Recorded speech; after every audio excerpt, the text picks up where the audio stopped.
Монгол улсын иргэд 2002-2006 оны загвар бүхий гадаад паспортыг хэрэгжилж байна. Гэтэл энэ паспортод чип байдаггүй. Дээрээс нь хугацаа сунгахдаа бүртгэгч гараар бичлэг хийдэг. Энэ нь гадаад паспортод тавьдаг олон улсын шаардлагад нийцдэг байна.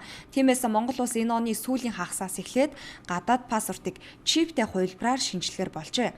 Анх 2010 онд олон улсын иргэний нисхийн газраас гадаад паспортын загвартай холбоотой тодорхой хэдэн зөвлөмжийг Монгол улсад өгч байсан юм.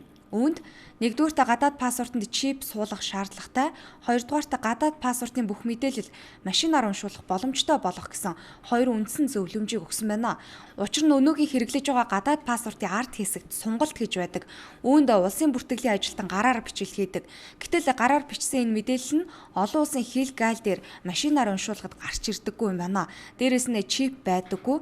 Энэ хоёр зөрчлөөс үүдээд Монгол улсын иргэдэд олон улсын виз олгоход ч хүндрэл учирдаг гэлээ. Тиймээс чиптэй паспорт нэвтрүүлснээр Монгол улсын иргэд хилээр гарах олон улсын виз мэдүүлэхэд хялбар болно гэдгийг хэлж байна.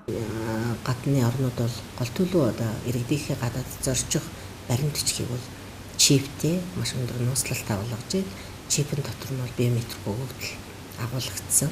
За энэ нь болохоор хилээр нэвтэрч гарахад бол иргэдэд бол илүү одоо хөнгөн мэдээлэл нь үнэн зөв гэж үзэж байгаа учраас илүү хөнгөн виз олголтод илүү одоо хялбар иргэдэд үйлчлэгээ үзүүлэх ийм одоо боломжууд байна. Ингээд олон улсын иргэний нисхийн газрын зөвлөмжийн дагуу 2015 онд гадаад хэргийн сайд чиптэй гадаад паспортын загварыг баталсан.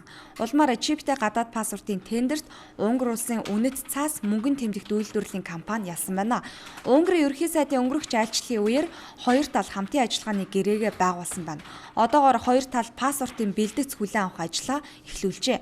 Шинэ гадаад паспортыг энэ оны сүүлийн хагасаас хэрэглээнд оруулахаар төлөвлөсөн байна. Гэхдээ иргэн бүр заавал чиптэй гадаад паспорт авахыг шаардахгүй байна. Одоо иргэдийн хүсэлтээр иргэн хэрвээ одоо би чиптэй шинэ паспорт авнаа гэвэл чиптэй паспорт нэвтрээд ирэх үед бол иргэдэд олгож болно.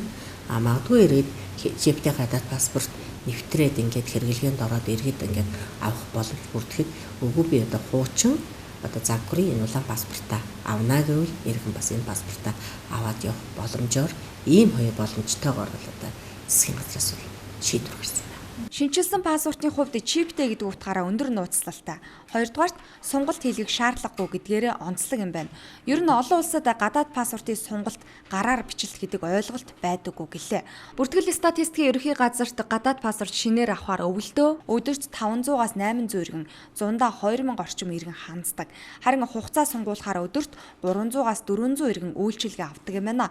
Гадаад паспортын шинээр олголтын ажил эхэлснээр энэ очир дугаар нэмэгдэнэ. Гэхдээ нэгэнт паспортаа шинжилсэн тохиолдолд сунгалт хийлгэнэ гэж ирэх шаардлагагүй болох юм байна.